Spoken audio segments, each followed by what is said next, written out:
Hello student, आपका हमारे YouTube channel the success zone में स्वागत है। तो जैसे हमने अपने पिछले वीडियो में क्या पढ़ा था, डीएनए और आरएनए की संरचना के बारे में पढ़ा था। ठीक है, आज हम आपके लिए लेके आए हैं कोशिका विभाजन, जो एक टॉपिक है बायोलॉजी का। क्या है कोशिका विभाजन, उसको आज हम पढ़ेंगे। कोशिका विभाजन होता क्या है, कोशिका कैसे मल्टीपल करती है, कैसे ग्रो करती है कोशिका, उसके बारे में हम आज देखेंगे। कोशिका विभाजन, इसको हम इंग्लिश में क्या बोलते हैं, सेल डिवीजन।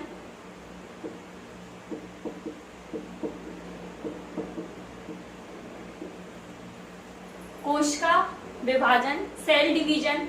ठीक है, हमने पिछले वीडियो में क्या डीएनए और आरएनए के बारे में आपको बता दिया था। आपने अभी तक चैनल को सब्सक्राइब नहीं किया है तो चैनल को सब्सक्राइब करिए, वीडियो को लाइक कर दीजिए। तो अभी हम क्या देखेंगे, सेल डिवीजन के बारे में। सेल डिवीजन हमें किसने दिया था, सबसे पहले हम साइंटिस्ट के बारे में बात करेंगे। अच्छा, हम किसी चीज के बारे में पहले पढ़ते हैं तो हम उसके साइंटिस्ट के बारे में पहले पढ़ेंगे, फिर वो होता क्या है हम ये जानेंगे, फिर उसके फंक्शन के बारे में हम पढ़ेंगे, उसका फंक्शन क्या है, उसके बारे में और कितने प्रकार के होते हैं, क्या होता है ये सब। तो अगर हम साइंटिस्ट की बात करें सबसे पहले, तो किसने हमें बताया था, तो बिरचो करके एक साइंटिस्ट थे, बिरचो। ठीक है, उन्होंने हमें कोशिका विभाजन के बारे में बताया था। किन्होंने बताया था, बिरचो ने हमें बताया था कोशिका विभाजन के बारे में, सेल डिवीजन के बारे में। उन्होंने हमें क्या बताया था, उन्होंने एक स्टेटमेंट दिया था हमें। स्टेटमेंट के थ्रू उन्होंने हमें समझाया था कि जो सेल होती है वो हमेशा, जो पुरानी सेल होती है ना, जो पुरानी कोशिका होती है, उसी से जनरेट होके वो नई सेल्स बनाती है, नई कोशिका का निर्माण करती है। तो उनका एक स्टेटमेंट था, the new cell arising from the pre existing cell. ठीक है, फिर से रीड कर रही हूं, a new cell arising from the pre existing cell. इसका मतलब है कि सेल कैसे बनेगी, हमारी बॉडी में जो पुरानी सेल्स होंगी उसी सेल से वो नई सेल मिलके बनेगी। ठीक है, उन्होंने हमें वो स्टेटमेंट बताया था। आपको ये स्टेटमेंट इसलिए बता रही हूँ क्योंकि कुछ एग्जाम में आपको सीधा क्वेश्चन में आपको ये स्टेटमेंट दे देंगे, आपको फाइंड आउट करना होगा कि वो स्टेटमेंट किसका है, किसने बताया है। ठीक है, तो बिरचो ने क्या बताया था कि जो सेल है पुरानी सेल होगी, उसी से मिलके नई सेल बनेगी। कोशिका का विभाजन कितने टाइप्स में होता है, तो जो कोशिका होती है वो 3 टाइप्स में विभाजन करती है। कितने टाइप्स में, 3 टाइप इसके होते हैं। एक हमारा होगा असूत्री, जिसको हम इंग्लिश में क्या बोलेंगे, एमाइटोसिस। ठीक है, दूसरा क्या होगा, समसूत्री, उसको क्या बोलेंगे, माइटोसिस। तीसरा क्या होगा, अर्धसूत्री।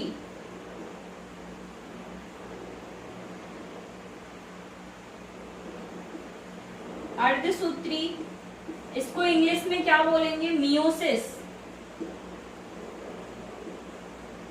ठीक है, इसको इंग्लिश में क्या बोलेंगे, मियोसिस।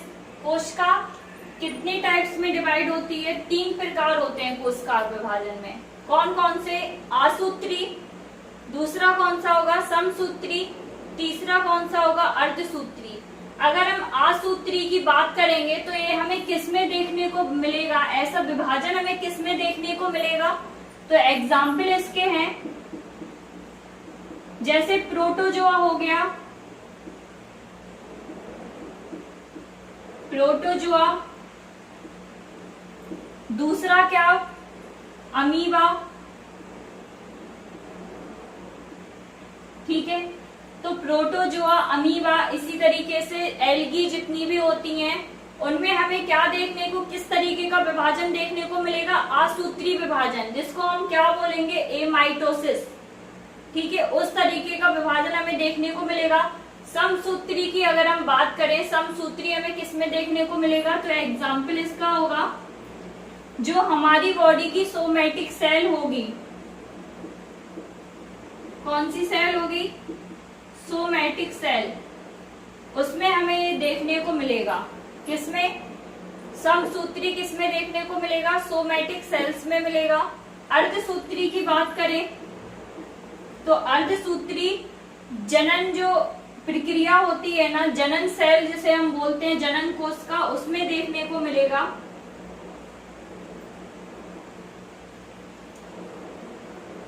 जनन कोश का इंग्लिश में इसको क्या बोलेंगे, रिप्रोडक्टिव सेल। जितनी भी रिप्रोडक्टिव सेल्स होंगी उसमें किस तरीके का विभाजन देखने को मिलेगा, अर्धसूत्री।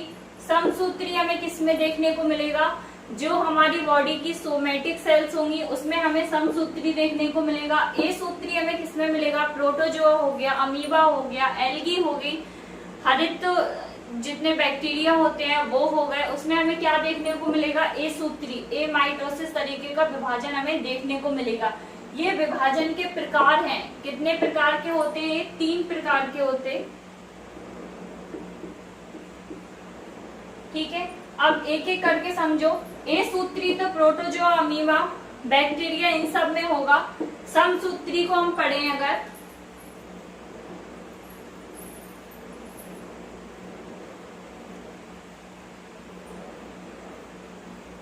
समसूत्री विभाजन,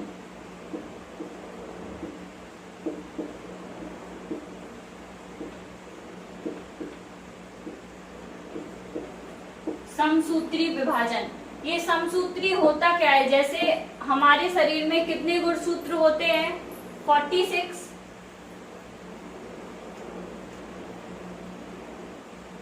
कितने होते हैं, 46। ये क्या होते हैं, गुणसूत्र।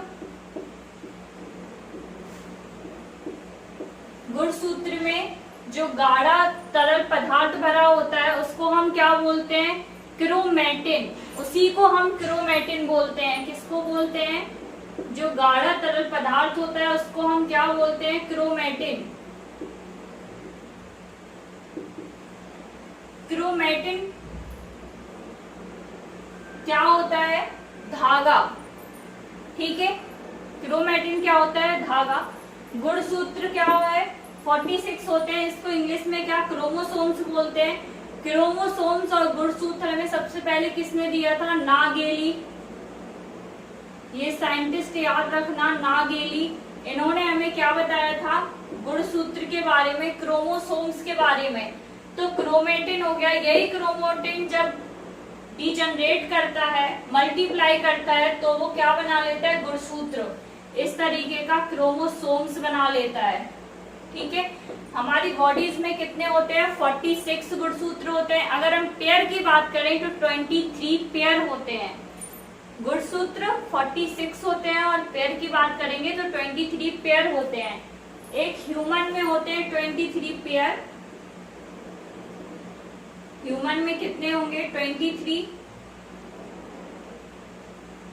ठीक है, अगर हम मंकी की बात करें तो मंकी की में कितने होते हैं, 21। और चिंपैंजी की बात करें अगर हम, चिंपैंजी में कितने होते हैं, 24। ठीक है, तो ये याद रखना, ह्यूमन में कितने, 23, बंदर में कितने होंगे, 21, और चिंपैंजी में कितने होंगे, 24। ठीक है, ये तो गुणसूत्रों की बात हो गई, क्योंकि यही गुणसूत्र मल्टीप्लाई करते हैं, यही गुणसूत्र विभाजन में मदद करते हैं, यही गुणसूत्र विभाजन करते हैं। समसूत्री की अगर हम बात करेंगे तो अगर ये 23 है तो ये 23 ही रहेगा। ठीक है, मतलब ये डिवाइड होके क्या करेगी, एन ही करेगी। ठीक है, एन क्या है यहाँ पे, नंबर ऑफ क्रोमोसोम्स। ठीक है, एन यहाँ पे क्या है, नंबर ऑफ क्रोमोसोम्स। मतलब नंबर ऑफ गुणसूत्र। तो अगर हम समसूत्री विभाजन की बात करेंगे तो 23 के 23 मतलब n का n ही रहेगा। ठीक है, ये विभाजन हो गया समसूत्री। अगर ये 2n से करेगा तो ये 2n ही होगा, डिप्लॉय करेगा, ये डबल भी करेगा। ठीक है, अगर हम अर्धसूत्री की बात करें, समसूत्री हमने आपको बताया था किसमें होता है, सोमैटिक सेल में। सोमैटिक सेल में ये विभाजन होता है। सोमैटिक सेल में कैसे आप जानोगे, सोमैटिक सेल में जैसे एक बच्चा पैदा हुआ, ठीक है, न्यूली बॉर्न बेबी हुआ, जन्म लेके बच्चा जो पैदा हुआ, उसमें जितनी सेल्स होंगी, ठीक है, जब वो बड़ा होगा तो क्या हमें कहीं बाहर से लाके सेल उसकी बॉडीज में डालनी होंगी? ऐसा तो कुछ नहीं होता है ना। तो वो क्या करेगा, जो सोमैटिक सेल में जो समसूत्री विभाजन होता है उसका काम ये होता है कि डेवलपमेंट, ग्रो हमारी बॉडी की डेवलपमेंट, हमारी बॉडी का विकास और ग्रो कौन करता है, वो समसूत्री विभाजन करता है। ठीक है, डीएनए का जो मल्टीपल होता है वो सोमैटिक सेल में होता है, तो वो किसके लिए होता है, सोमैटिक सेल में डेवलपमेंट के लिए, डेवलपमेंट ग्रोथ के लिए होता है। ठीक है, इसलिए इसमें हमेशा क्या होगा, माइटोसिस विभाजन होगा। इंग्लिश में क्या बोलते हैं, माइटोसिस। इसलिए इसमें कभी भी मियोसिस नहीं हो सकता, हमेशा क्या होगा, माइटोसिस ही होगा। क्यों होगा, क्योंकि ये सोमैटिक सेल्स पे फंक्शन करती है, वो भी किसके लिए, हमारी बॉडीज की ग्रोथ के लिए। जब भी जैसे छोटा सा बच्चा होता है और वो बाद में बड़ा भी बच्चा होता है तो वो क्या, ग्रोथ अपने आप बढ़ती जाती है, हमें कहीं बाहर से कोई चीज फिट नहीं करनी पड़ती है, बाद में बॉडी में सेल्स नहीं फिट करनी पड़ती, वो सेल्स अपने आप ही ग्रो करती रहती है, बढ़ती रहती है। ठीक है, ये बात तो थी समसूत्री के बारे में, क्लियर है। अब अगर अर्धसूत्री की बात करें,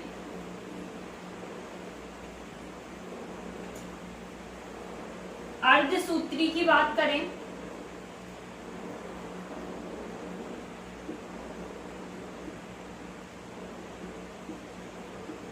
जिसको हिंदी में क्या, इंग्लिश में क्या बोलेंगे, मियोसिस। ठीक है, मियोसिस अर्धसूत्री की बात करें तो वो क्या करेगा, नंबर ऑफ क्रोमोसोम्स को हैप्लॉइड कर देगा, मतलब डबल कर देगा। अगर हम यहाँ पे n लिखेंगे तो ये क्या हो जाएगा, यहाँ पे 2n हो जाएगा।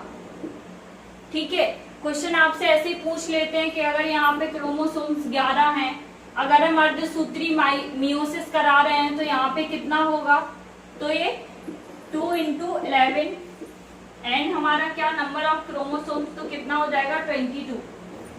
ठीक है, तो इस तरीके से इसका विभाजन होता है। विभाजन इस किस पे करेगा, रिप्रोडक्टिव सेल्स पे करेगा।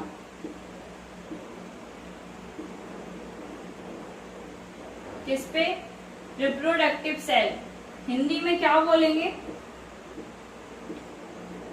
जनन कोशिका। ठीक है, जो जनन कोशिका होगी उस पे करेगा, क्या बना लेगा, उसमें गैमीट का फॉर्मेशन कर देता है। क्या कर देता है, गैमीट का फॉर्मेशन करेगा, गैमीट्स बना देगा। ठीक है, क्या बनाएगा, गैमीट का फॉर्मेशन करा देगा। जो मेल में क्या होता है, टेस्टिस, और फीमेल में ओवरी। ठीक है, तो अर्धसूत्री का विभाजन कैसे, रिप्रोडक्टिव सेल में होगी, और अगर यहाँ पे n होगा तो यहाँ पे क्या, 2n हो जाएगा। ठीक है, अब अर्धसूत्री 2 स्टेज पे होता है, कौन से, मियोसिस फर्स्ट, मियोसिस सेकेंड। ठीक है, मियोसिस फर्स्ट में क्या, कौन कौन सी आ जाएंगी, आपको इनके नाम याद रखने हैं, क्योंकि मियोसिस की स्टेज आपसे पूछ लेंगे कौन कौन सी स्टेज है, तो आप ये याद रखना, एनाफेज, दूसरी टीलोफेज, तीसरी मेटाफेज, ठीक है। कौन कौन सी फेज होती हैं? एनाफेज, दूसरी कौन सी हो गई? टीलोफेज,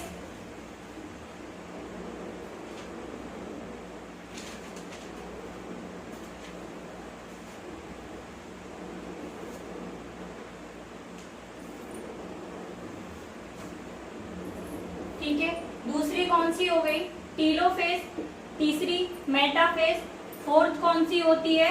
प्रोफेज,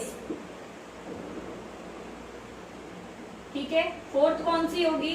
प्रोफेज, ठीक है। ये प्रोफेज सबसे फर्स्ट नंबर की स्टेज होती है, आपको जैसे याद हो आप उसको वैसे याद कर लो। सबसे पहले प्रोफेज, फिर एनाफेज, फिर मेटाफेज, सबसे लास्ट में क्या होगा? टीलोफेज। अगर हम इसकी नंबर की बात करें तो सबसे पहले ये, फिर एनाफेज, फिर मेटाफेज, उसके बाद टीलोफेज, ठीक है। तो ये किसके विभाजन है? अर्धसूत्री के विभाजन है। 4 प्रकार से इसकी सेल्स होती हैं। अर्धसूत्री, ठीक है। अगर हम प्रोफेज की बात करें तो प्रोफेज भी सेल्स में डिवाइड होता है। प्रोफेज के भी प्रकार हैं, ठीक है। आप ये नोट करो, अर्धसूत्री की 4 स्टेज होती हैं। कौन कौन सी होती हैं? मेटा, ठीक है, टीलो, एना और प्रोफेज, ठीक है। अब अगर हम बात करें कि प्रोफेज की कौन कौन सी होती हैं, प्रोफेज की बात करें, प्रोफेज की स्टेज, तो सबसे पहले डिप्लोटीन, ठीक है, लिप्टोटीन, जाइगोटीन, फोर्थ पैचिटीन,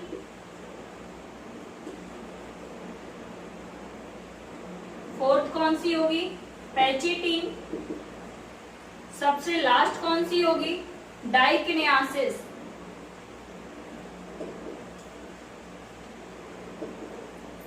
सबसे लास्ट कौन सी होगी? डाइकिनेसिस, ठीक है। अर्धसूत्री की बात करें, अगर मियोसिस की बात करें तो मियोसिस की कितनी स्टेज होती है? 4 स्टेज। आपको सबसे पहले याद रखना है मियोसिस की कितनी स्टेज होंगी? 4, ठीक है। कौन कौन सी होंगी? प्रोफेज, एनाफेज, मेटाफेज, ठीक है, और टीलोफेज।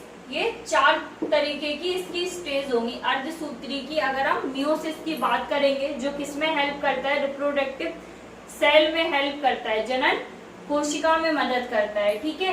अब प्रोफेज की भी 5 स्टेजें होती हैं, जिनमें जाके ये सेल मल्टीप्लाई करती हैं, तब जाके जीन का जो ट्रांसफर होता है ना, तब जाके जीन का ट्रांसफर होता है। तो वो 5 स्टेजें कौन कौन सी होती हैं?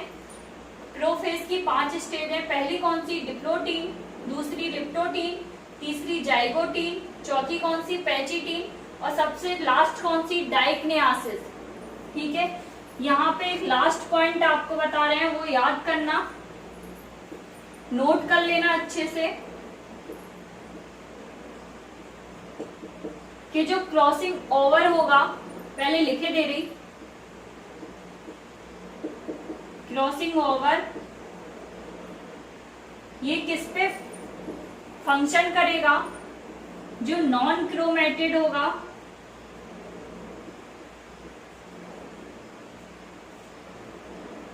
जो नॉन क्रोमेटेड क्रोमेटिन होगा ना, उस पे एक क्रॉसिंग ओवर होगा। क्रॉसिंग ओवर का मतलब क्या होता है?